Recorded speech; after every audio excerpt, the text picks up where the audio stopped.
আসসালামু আলাইকুম ওরহমতুল্লাহ বরাকাতু। আলহামদুলিল্লাহ আসসালাতু আসসালামু আলা রাসূলিল্লাহ বাদ। সুপ্রিয় দর্শক শ্রোতা ভাই বোন, শাওয়াল মাসে একটি প্রশ্ন অনেক ভাই বোন করে থাকেন, আর তা হলো শাওয়ালের যে ৬টি নফল সিয়াম বা রোজা রয়েছে, এই রোজাগুলো যদি কেউ এ মাসেরই সোম, বৃহস্পতি অথবা আইয়ামে বীজ তথা চান্দ্র মাসের ১৩, ১৪, ১৫ এই তারিখগুলোতে রাখেন, তাহলে তিনি শাওয়ালের ৬ রোজার পাশাপাশি সোম, বৃহস্পতি এবং আইয়ামে বীজের রোজারও সওয়াব আহরণ করার সুযোগ আছে কি নেই। অর্থাৎ রোজা হবে একটি, কিন্তু নিয়ত হবে দুটি। এক ইবাদতের মধ্যে দুটি নিয়ত করার বা দুটি আমলের সওয়াব লাভ করার সুযোগ আছে কি নেই, এই প্রশ্নের উত্তরকে আমরা দুই ভাগে ভাগ করতে চাই। প্রথমে সংক্ষিপ্ত উত্তরে আমরা শুধু শাওয়াল মাসে ইস্যুটা বলতে চাই, এরপরে এ বিষয়ে ইসলাম শরিয়ার মৌলিক নীতিমালাটা উল্লেখ করতে চাই, যার মাধ্যমে অন্যান্য ইবাদতের ক্ষেত্রেও একাধিক নিয়ত কোথায় করা যায় কোথায় যায় না সে বিষয়টি আমাদের কাছে পরিষ্কার হবে ইনশাআল্লাহ তাআলা। শাওয়াল মাসের ৬টি রোজা যদি আমরা এ মাসেরই সোম, বৃহস্পতিবার কিংবা আইয়ামে বীজের যে দিনগুলো আছে সেই দিনগুলোতে আমরা রাখি এবং একাধিক নিয়ত করি, তাহলে একই সঙ্গে আমরা একাধিক ইবাদতের একাধিক রোজা রাখার সওয়াব লাভ করতে পারি ইনশাআল্লাহ তাআলা।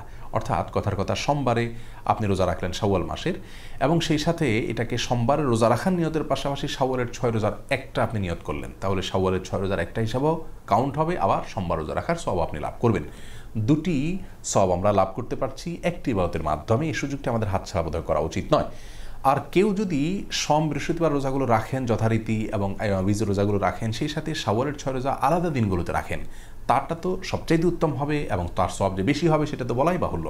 কারণ ইন্না আইজামাল জাযা ইমা আইজামিল বালা, যার কষ্ট যত বেশি হবে আল্লাহ তাআলা তাকে সওয়াব তত বেশি দিবেন। অতএব তারটি সম্পূর্ণ স্বতন্ত্র, কিন্তু আমরা কেউ চাইলে দুটি নিয়তকে ইনক্লুড করতে পারি একটি দিনের রোজার মধ্যে শাওয়াল মাসের ইবাদতের ক্ষেত্রে, এই স্কোপটি রয়েছে। অতএব এই সুযোগটি আমাদের হাতছাড়া করা উচিত হবে না। আর এই বিষয়ে ইসলাম শরিয়ার মৌলিক নীতিমালা হলো, একটি আমলে যদি একাধিক ইবাদতের নিয়তকে ইনক্লুড করতে হয়, তাহলে সে আমল হতে হবে এমন আমল যেটি মুখ্য নয়।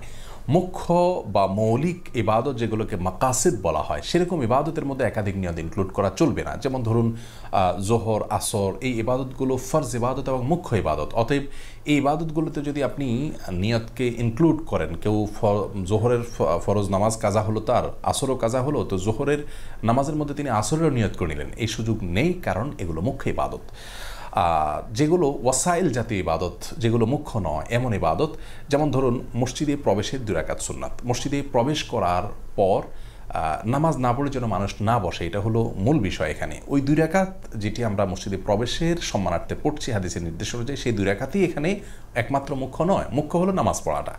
তো এই ইবাদতটি এমন ইবাদত যেটি মুখ্য নয়, ওয়াসাইল জাতীয় ইবাদত, এটাকে কন্ডিশন বা শর্ত জাতীয় ইবাদত আমরা বলতে পারি। তো এইরকম ইবাদতের মধ্যে ইনক্লুড চলে। অর্থাৎ ফজরের নামাজে আপনি মসজিদে প্রবেশ করলেন, করে ফজরের 2 রাকাত সুন্নাত পড়লেন, সেই সুন্নতের মধ্যে আপনি যদি তাহিয়াতুল মসজিদেরও নিয়ত করেন, তাহলে সেটার সুযোগ আছে। অর্থাৎ এখানে 2টা ইবাদতের নিয়তকে আপনি ইনক্লুড করতে পারবেন। তার কারণ হলো, একটি ইবাদত এখানে আমরা দেখতে পাচ্ছি এটা মুখ্য নয় এমন ইবাদত। তাহলে যে ইবাদতগুলো মুখ্য, 2টি ইবাদতই মুখ্য, সেখানে এরকম ইনক্লুড করে নিয়ত করা যাবে না। আবার নফল যদি হয়, তাহলে সব নফলের ক্ষেত্রে আবার 2 নফলকে একসাথে নিয়ত করার কোনো সুযোগ নাই, মুখ্য নয় এমন জায়গায় ইনক্লুড করা চলবে। যেমন কেউ যদি তাহিয়াতুল উজুর ক্ষেত্রে একই কাজ করেন, যে তাহিয়াতুল উজু তিনি উজু করার পর 2 রাকাত নামাজ পড়লেন, তিনি যে কোনো নামাজ পড়লেন সেখানে তাহিয়াতুল উজুর নিয়ত করে নিলেন, তাহলে সেক্ষেত্রে একসঙ্গে 2টি ইবাদতের সওয়াব তিনি পেতে পারেন। জুমার দিনে গোসলের ক্ষেত্রেও একই কথা প্রযোজ্য। অর্থাৎ জুমার দিনে যদি কেউ ফরজ গোসল করেন এবং জুমার দিনের যে সুন্নাত গোসল রয়েছে সেটারও নিয়ত করেন, তাহলে সেটি আদায় হয়ে যাবে। কারণ জুমার দিনে গোসল করাটা হলো মূল বিষয়। জুমার দিন উপলক্ষে আলাদা কোনো গোসল করতে হবে ফরজ গোসল করার পরে, সেটা মুখ্য নয়, গোসল হয়ে গেছে সেটাই হলো মূল বিষয়। বিধায় এখানে জুমার দিনের যে গোসল সেটা মুখ্য ইবাদত থাকলো না, ওয়াসাইল জাতীয় ইবাদত হলো। অতএব এখানে ইনক্লুড করা চলবে, এক গোসলে 2টি আমাদের ইবাদত হতে পারে, 2টি আমল হতে পারে, ফরজ গোসলও হতে পারে, আবার সুন্নাত গোসলও আদায় হতে পারে। একই কথা শাওয়ালের 6 রোজার ক্ষেত্রে প্রযোজ্য, যে সেগুলো সোম, বৃহস্পতিবার বা আইয়ামে বীজের দিনগুলোতে আমরা যদি নিয়ত করে নিই, তাহলে এখানে ইনক্লুড করা যাবে। অতএব সব ক্ষেত্রে আবার 2টি ইবাদতের নিয়ত আমরা একসঙ্গে একটা ইবাদতের মধ্যে করার সুযোগ থাকছে না। আল্লাহ তাআলা আমাদেরকে বোঝার তৌফিক দান করুন। আসসালামু আলাইকুম।